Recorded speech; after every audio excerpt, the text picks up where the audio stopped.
Hello, we're here with International Master Mark Ginsburg of the Arizona Scorpions. This is FM Mike Klein reporting for the United States Chess League. Mark, how are you doing today? I'm pretty good, Mike. Thanks a lot. Well, you are off to a great start so far. You're at 3.5 out of 4 on the young season. And if I'm going to be completely blunt, your first year in the USCL, you kind of underperformed and didn't play a lot the past 3 years. So tell us about the turnaround. What's going on to make you do so well this year? Oh, basically, I treat it more or less like a blitz game. So I've been preparing by working out some blitz type schemes on ICC and chess.com. I don't treat it like a tournament game anymore because the time control is so fast. Once you get a decent opening, you're in the driver's seat, and it's really a matter of playing according to what you know, not trying something new. And I know you're a big fan of theoretical novelties. Would you withhold a theoretical novelty for an over the board match, or would you use it in a USCL match? Oh, I would definitely use it. I've worked out some stuff in Blitz and I've checked it, and I do make use of that stuff in the USCL. You've been around chess for a long time. Do you prefer these faster time controls, or do you prefer the old days when we used to have these incredible adjournments and 8-hour chess games? No, I like game 30s, game 45s. That seems to be a good speed for me.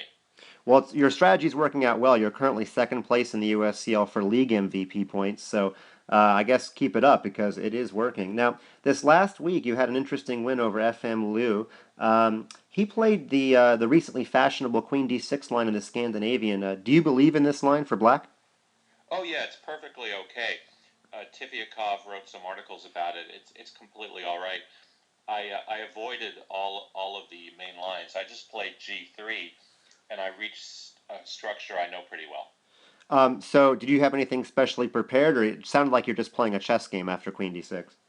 I'm avoiding playing D4 because that would be main lines. And after G3, basically he has to play more accurately than he played because he fell into a huge bind.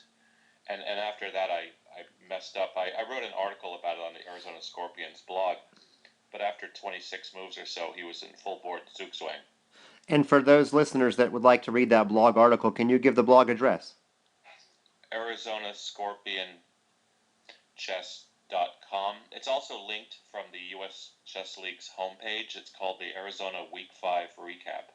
That's great. Now, in the middle of the game, you had the exotic maneuver Queen B1. She got out a few moves later via E4 and then B7, but were you ever fearful that she would just get stuck there, or did you always know that your C and D pawns would advance eventually? Oh, yeah, it's unstoppable. The knight on C3 comes to E4, and then the knight on B4 can be dislodged. So it's a very fast entry for the queen from there. It's actually a nice spot for the queen from there. Yeah, it was beautiful. Now you won the exchange on the long diagonal and gave it back a few moves later, actually many moves later, and actually were down a pawn, but your opponent had a horrible bishop. Were you always better even though you were down that pawn late in the game? No, black had chances to draw by that point. I shouldn't have gone for the exchanged win. He actually couldn't move anything at all. And in the blog article, there were numerous effective continuations that don't win the exchange, that reduce him to utter helplessness. So the game should have been over on move 28. I mean, completely over. He should have resigned before move 30. I completely blundered winning the exchange, which is like a beginner's mistake, going for the most complicated win when in fact he couldn't move anything. So it was decisive at that point. So I went horribly wrong going into any kind of ending. And can you now use this game as an example to your students of not being too materialistic? Oh yeah, it's a complete beginner's blunder to release Zugzwang.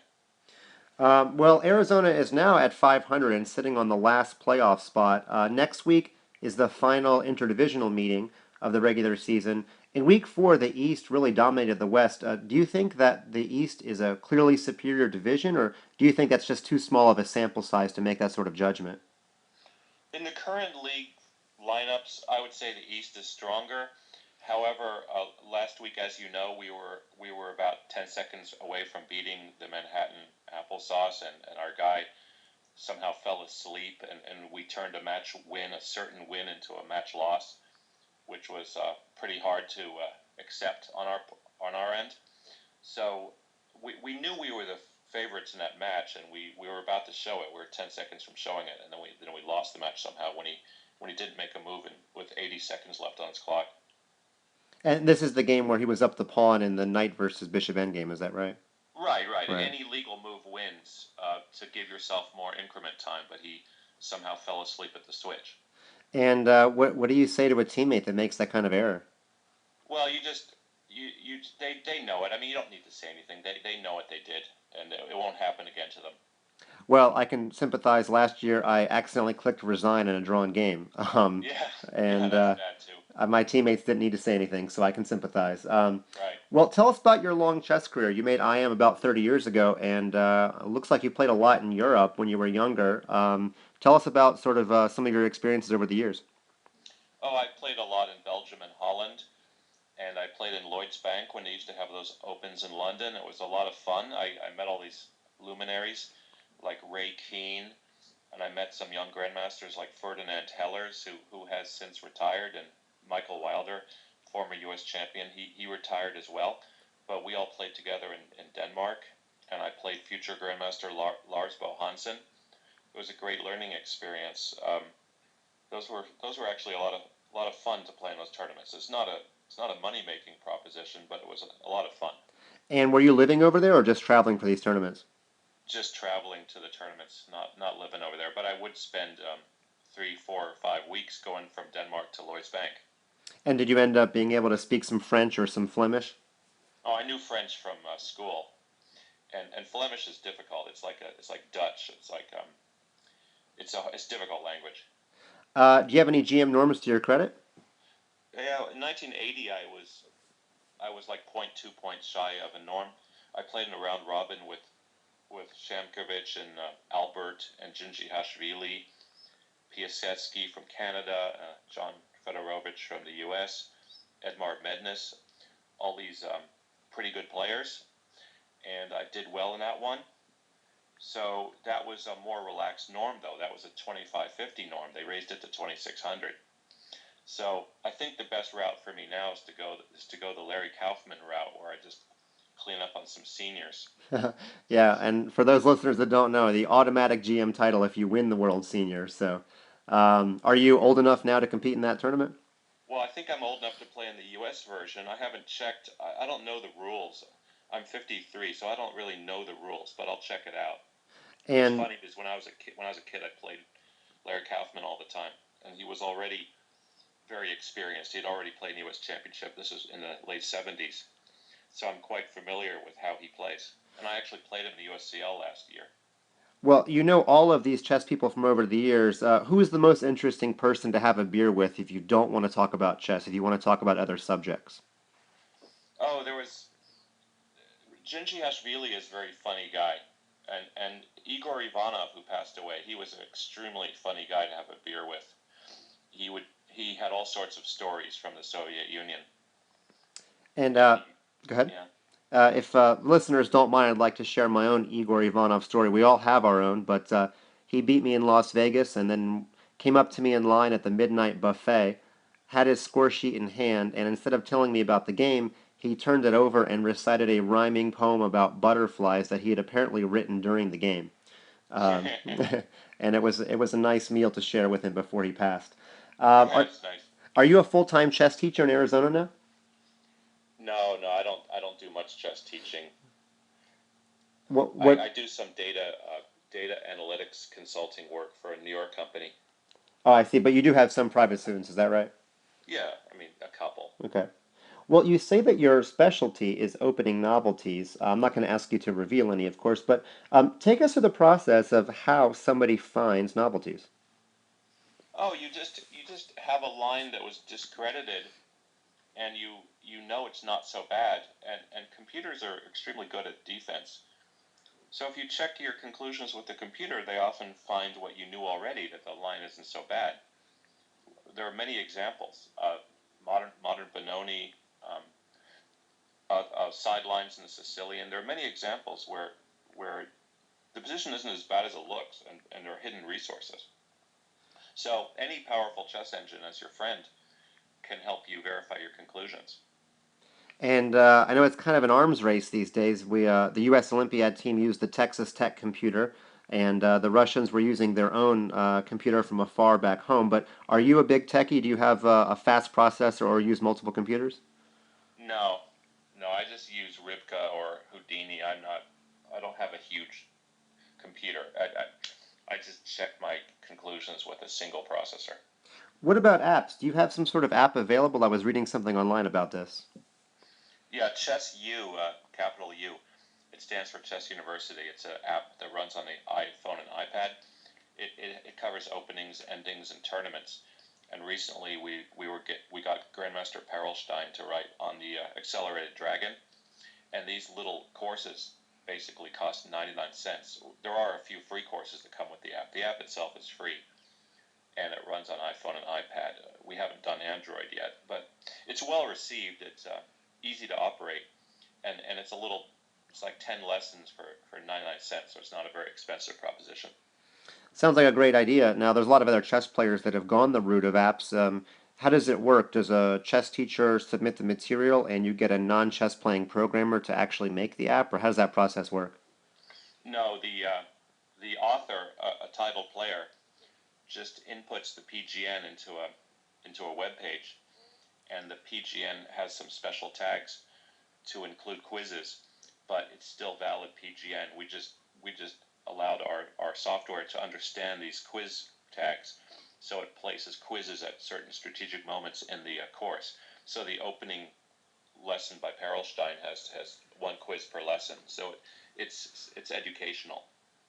Well, your personal blog site and your Skype handle are both Nejmet. I assume that's a reference to Rashid Nejmetinov. Is that correct? Yeah, he Okay. played a great game once against Pologaevsky, a fantastic game, one of the most brilliant games in chess history. Yeah, he often made Tal look like Petrosian. What do you think his ceiling would have been if he was able to play more outside the Soviet Union? Oh, I don't know. He wouldn't have made it more than 2650 because he had some gaps in his play. But Lubomir Liboyevich is a similar player who I admire. Well, back to chess leagues for a second. This is not the first national chess league you've been a part of. Can you tell some of our younger listeners a little bit more about the first incarnation of a national chess league? Yes, in the late 70s, the National Chess League featured play between cities, and it was extremely strong. And the play was conducted on telephone lines, and there were relayers to relay the moves, and they used military jargon like foxtrot for F and bravo for B. And even so, the moves were sometimes misrelayed, and they had to restart the game. It was game in 1 hour, but with the restarts, the game could last maybe 3, 4 hours. So it was quite agonizing for the players. But competitively speaking, it was extremely strong. It attracted young Larry Christensen, Julio Caplan, the former world junior champion. Mark Deason and I played for Washington, D.C. We had Charlie Powell, a very strong player who passed away a little while ago. And Washington, D.C. won in one incarnation. We were able to beat San Francisco. I believe Christensen was on that team. So there were a lot of really strong games, and we had Grandmaster Lubomir Kovalek play, and he brought with him Ulf Andersson from Sweden, who played a couple of games for us in Washington, because they had just played an exhibition match in D.C. at a Volvo showroom. So it received a lot of print space in the Chess Life magazine. And how did that work in time pressure? Did you guys have any kind of delay back then, or had increment or anything like that? No, it's an old style analog clock, and you just make your move, and it's relayed to the other guy, and you just have to trust that the relay process goes okay, and you have to manage your time. So you're not playing on increment or anything. You're playing game in 1 hour. Well, I guess for all of the U.S. Chess League players and fans that don't like the technical difficulties today, it sounds like things were a lot more challenging back then. Is there any way that you fans can see records of those old games, or do they only exist in anecdotes from players like you? Well, the games exist in the Chess Life magazines in the late 70s. So 76, 77, 78. You will find all the games in Chess Life magazines. So you mentioned Larry Christensen, who just stepped aside from the U.S. Chess League this year. But any other players that were a part of both leagues besides yourself and Larry? Let's see. I'm trying to think. I don't think so.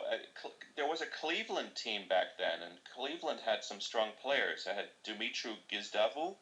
He was strong, but Cleveland doesn't have a team now. Interesting. Well, maybe they'll get one day. Well, back to the United States Chess League for a second here. Who else on the Scorpions is playing well this year besides yourself? Levon Altunian is always very solid. Um, he will make a draw fairly comfortably with either color, and it was nice to see him actually win against Zilberstein a couple days ago in a sort of a Dutch defense. Is it hard to keep team camaraderie with Arizona considering that your matches are split up between Tucson and Phoenix? Yeah, we have difficulties. We have roster and travel difficulties. So these are serious problems for us. Is it mostly the case where people that live in Tucson play in those matches and vice versa, or are people commuting from Tucson to travel to Phoenix just for the matches? Well, either way, yeah, we have some Phoenix players come down in the disaster against Manhattan. Maybe the travel was somewhat to blame. Hmm. So I think if you are traveling, which is like 100 miles, I think you'd better arrive a few hours early because it's pretty brutal. And that is tough for you. Your matches take place often before the East Coast matches if you're playing an interdivisional game. So Right. I'm sure, Yeah, it's difficult. That is a difficult, serious handicap for us. I guess, unless you live on the West Coast, we often don't think about these sorts of things. But any final predictions for the rest of the season and how the Arizona Scorpions will do? Well, we hope to get Rogelio Barcinia playing, and he's a powerhouse. If we can get him activated, we have another secret weapon up in Phoenix named Isaac Martinez, and we hope to activate him. We want to get a Phoenix lineup with those guys, and if we can get those guys activated, I think we should be able to make the playoffs. In any other prediction, I would just limit myself to saying Dallas has a very strong team, and they're a clear favorite. They are, when you've got those young university students who are playing chess so actively, that is usually a big advantage. And of course, they've won the league title twice, so we can see that it's worked in the past. Well, good luck getting your lone GM on the roster and into some matches, and we look forward to a continued resurgence this year from International Master Mark Ginsburg. Mark, thanks very much for your time. Thank you. Okay, have a good one.